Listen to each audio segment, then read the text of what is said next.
Albert Camus écrivait dans ses carnets, je cite maintenant, « J'erre parmi des débris. Je suis sans loi, écartelé, seul et acceptant de l'être, résigné à ma singularité et à mes infirmités. Et je dois reconstruire une vérité après avoir vécu toute ma vie dans une sorte de mensonge. » C'est précisément ce que ressentent les harkis et descendants de harkis, témoins et victimes d'une histoire coloniale douloureuse.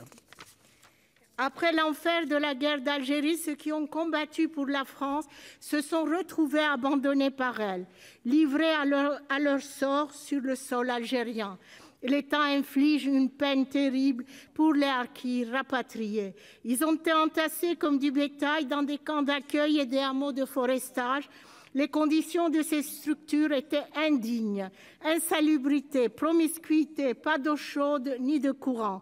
Les témoignages de harkis et de leurs enfants sont glaçants. De telles conditions de vie ont eu de graves conséquences sur l'état psychique et psychologique, physique de ces personnes. Les dommages matériels et moraux sont nombreux et irréversibles. Le temps du silence et de la honte est révolu. Emmanuel Macron, dans son discours du 20 septembre 2021, a déclaré que la République a contracté à leur égard une dette. Cette dette, il faudrait l'honorer. Ce projet de loi est assujetti à un devoir de réparation qui s'applique au titre de la responsabilité de l'État. Toutefois, le texte exclut le sort des harkis restés en Algérie qui ont vécu l'infamie et la persécution et ne saurait de ce fait être injustement oublié.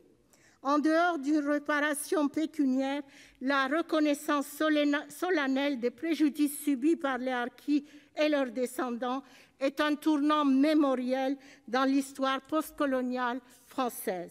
L'État ne peut se contenter de demi-mesures ou d'une loi incomplète. Il ne suffit plus de reconnaître ses torts ou de demander pardon.